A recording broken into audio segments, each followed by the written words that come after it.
Today I'm going to be talking about distributive laws, spans, and the ZX calculus. So the goal of this talk is to give kind of modular semantics of the ZX calculus, where we consider all of the different generators as having their own semantics, and we can compose them together in various categorical ways using the methods of composing props of LAC to build up larger and larger fragments of the ZX calculus which have semantics in terms of spans. So what is a prop? A prop is a strict one-sorted symmetric model category. So that's to say, you have this notion of a string diagram where there's only one type of wire, and you can cross wires over each other and pull things through these crossings. So the prop for the free commutative monoid is the prop generated by the following three equations. And in fact, this is a presentation for the prop of finite sets and functions under the direct sum. And the way you can see this is that this is just like string diagrams in this setting are just like the graphs of functions. And in this case, the multiplication generates the surjections, and the unit generates the injections. So there's various ways to compose props. The most simple way is via the coproduct. So this just freely adds the generators and relations of both props together. The pushout is if you have some shared structure that is in both props, then you can quotient out by this structure on both sides, so that again you get a prop where this thing is identified. And perhaps the most elegant way to compose props is via distributive law. So if you have some shared subprop z of y and x, then a distributive law of this type, y tensor over z followed by x, is a way to push all of the generators of x past those of y up to the generators in z, which are identified with both of them. So this yields a prop where the objects, where the morphisms can be seen as ordered pairs of morphisms in y followed by x, where anything in z can be pulled between both sides. So this last concept might be a bit hard to kind of internalize, but here's a simple example, or as simple as examples may get. So in this paper on composing props, Lack gives the following example of a special commutative Frobenius algebra. So this is a distributive law of commutative monoids over the permutations followed by co-commutative comoids. So this prop of permutations is just the structure of a wire. So this is just the ambient kind of wiring of things. And if we draw a horizontal line here, we can see how on the left-hand side we have a comonoid followed by a monoid, and on the right we don't. Right? And then here we have comonoid followed by monoid followed by monoid, now monoid followed by comonoid. So this is how we can push things back to each other. And these are all of the cases which arise. So indeed, this is a distributive law of props. And in fact, it's shown that this is a presentation of cospans of finite sets under the direct sum, so that these equations correspond to taking pushouts. So dually, if we do the other thing, where we try to push monoids past comonoids, then we get the equations of a bicommutative algebra. And in particular, this is spans of finite sets, which is equivalent to matrices under the natural numbers. And to see this, we interpret the white comonoid as copying and deleting, and the black monoid as addition and zero. So that if we have the following matrix, for example, then if on the bottom we see the input basis elements, we can see their action, the action by the circuit by evaluating the number of paths. So to get matrices over F2, we have to add one more equation, namely that 1 plus 1 is equal to 0. Right? So this can be obtained by this idea of counting paths. So in Zanasi's thesis, he gives a presentation as a prop for spans of matrices over an arbitrary field or even principal ideal domain. In our case, we care about the field F2. So the prop of spans of matrices over F2 is given by the following equations, making the white monoid and comonoid into a special commutative Frobenius algebra, the black one just into a commutative Frobenius algebra, identifying the induced compact closed structures with each other, and adding the bone law for the black stuff.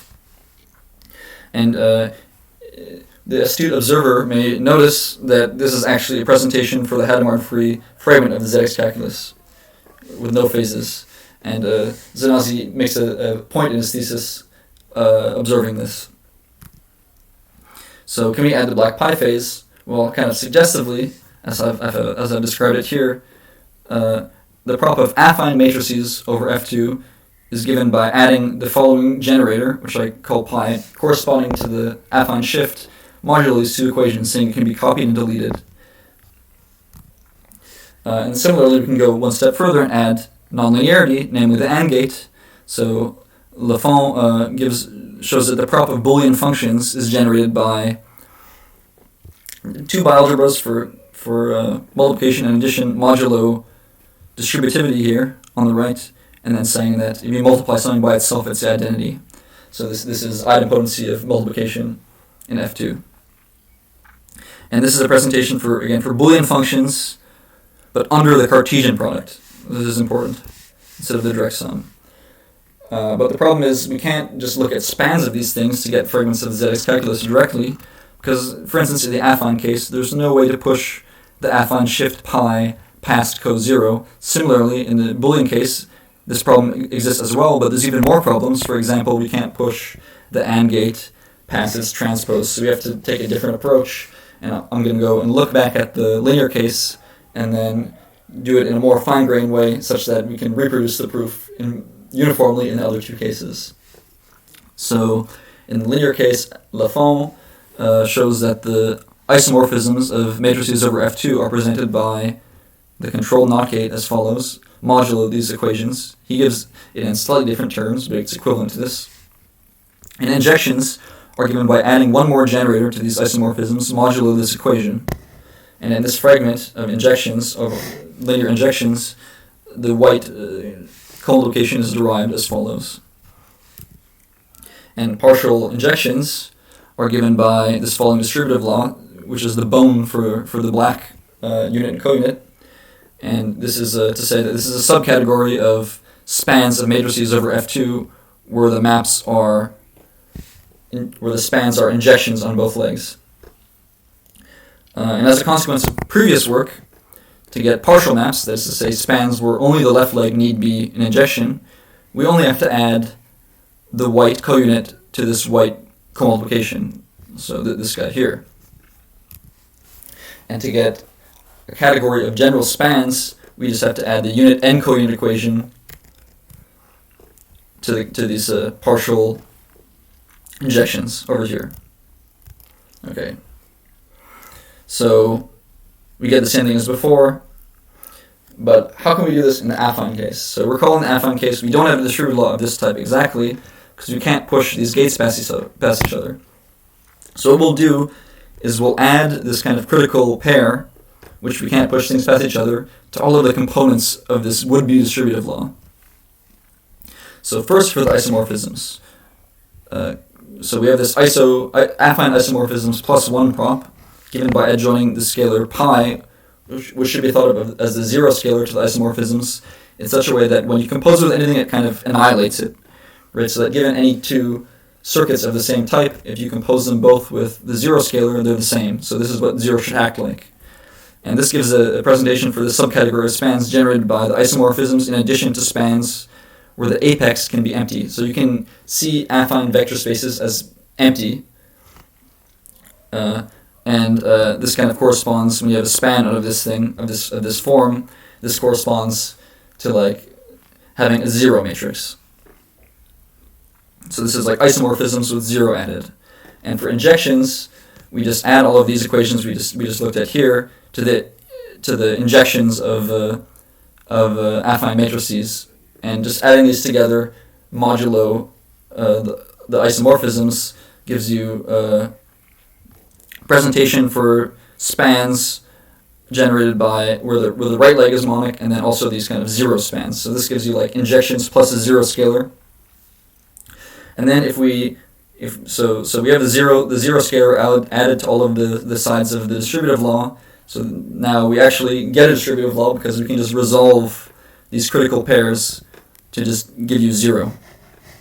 So we kind of cheated a bit, and now we just add this critical pair to all of the components of the distributive law, so that we're all pushing things past each other up to zero. And this gives you spans between affine vector spaces where the feet are finitely freely generated and the apex can possibly be empty. So this emptiness is really the key here. So it's a full subcategory of spans of finite dimensional affine vector spaces. And we do the same trick to get partial maps and spans. To get partial maps, we add the white counit, and to get spans, we add the white counit and the white unit. So this is completely the same as in the linear case. And if we add all this together, then we get the following equations here. So we can see how this is equivalent to the pi phase Hadamard free fragment of the ZX calculus. So on the first line we have the linear stuff. Then on the second stuff we have spans of linear stuff, and on the third line we have the affine stuff. And one should note that in the literature something very similar exists, namely affine relations, and the only difference is that in their case they're quotienting by global scalars, and we're not in this case. So this is actually like equivalent. This is isomorphic on the nose. Okay, so now in the nonlinear, the Boolean case, let's look at the isomorphisms. So Toffoli, in his really seminal paper, he gives generators for Boolean isomorphisms. So we have the NOT gate, control NOT gate, and then the generalized control NOT gates, like these n-ary Toffoli gates. And he shows that this generates all the isomorphisms. So the question of which identities are satisfied is an open question, but we can that doesn't really matter in the end. So we can just look at the Boolean injections, and in fact Boolean injections are given by adding this black dot to the isomorphisms modulo this one equation. So whereas in the affine case there's only kind of one critical pair which we can't push past each other, in this case, as I said before, there's many more. And in fact, for any multivariate polynomial over F2, there is such a case. So consider the pro, that is to say the prop without symmetry maps, generated by these boxes parameterized by multivariate polynomials over F2, such that these equations hold, modulo this equation making the multivariate polynomial ring into a field. And this is a presentation for spans of the form as follows. So spans of an injection along itself. So these equations correspond to pulling back injections along each other. And we can add these subobjects, so these critical pairs which can be pushed past along each other, in the same way we did in the affine case in the nonlinear case. So we do this via distributive law. So we can see here how we can push these generalized control NOT gates past here, and then it performs some row operation on the polynomial. And you can always do this, so it's a distributive law, and then this gives you a presentation for the subcategory of spans of finite sets under the Cartesian product, given by the following form. So in the top we have, again, these subobjects, but on the right we can have any isomorphism. And then we do the same for injections. So we look at the isomorphisms and we add this zero, so that when we can push it through and it just evaluates the polynomial at zero at the point where it's pushed through.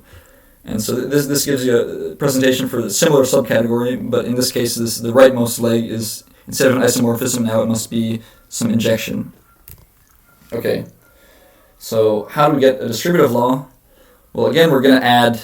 So we added these subobjects to the isomorphisms and to the injections.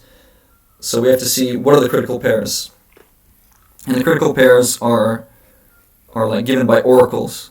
So given an n-variate polynomial over Fp, let OP denote the endomorphism, so the n plus 1 ary isomorphism, given by encoding the polynomial in terms of generalized control NOT gates. So for example, if we have this polynomial x1 times x2 times x3 plus x2, then if we see this as x1, x2, x3, then the result of the polynomial is given on the final wire. So this is how it's an oracle, because you're kind of querying these things on the final wire.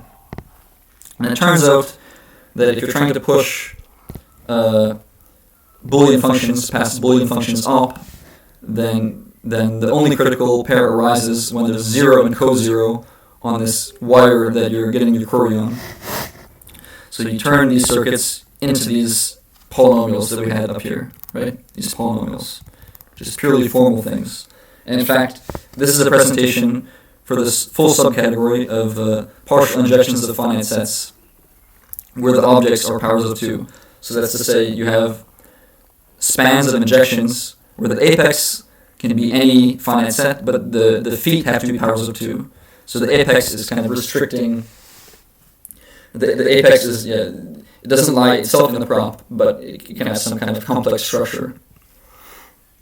And again, to get partial maps and spans, we do the same thing. We add the unit, the counit of the white comonoid to get partial maps, and we add both the unit and counit to get spans. And here again, we don't actually fully get spans, but we get a full subcategory of spans of finite sets where the objects are powers of 2. And again, the apex can just, because it's a full subcategory, can be any set.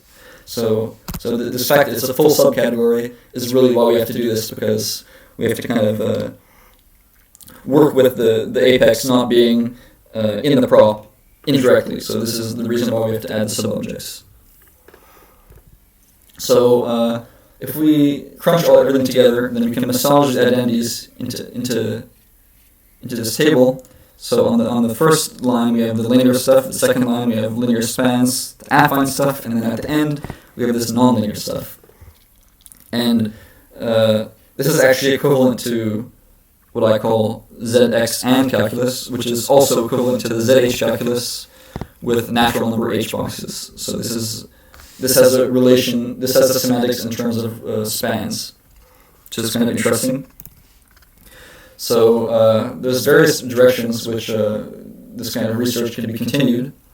First is by not looking just at the field of F2, but looking at other fields. So in particular, by looking at FP, then we would get semantics for p-qubit quantum circuits in the affine and nonlinear cases, especially. In the nonlinear case, it would be a bit harder than in the linear and affine cases. The linear and affine cases are almost immediate. In the nonlinear case, then we might have to deal with something like Grosvenor bases, because this field of polynomials over FP, or over F2, is much simpler than over FP, because it corresponds to propositions. And another question is, can other props be dissected in similar ways? So, for example, can the resource calculus be decomposed in terms of distributive laws? And similarly, can Lagrangian relations and affine Lagrangian relations be decomposed in terms of distributive laws using similar techniques to those developed in this paper? And in particular, if this were done for affine Lagrangian relations, this would give a similar result for stabilizer circuits as a corollary. So thank you for listening to my talk. Here's some references. Please respond in the comments if you have any questions, suggestions.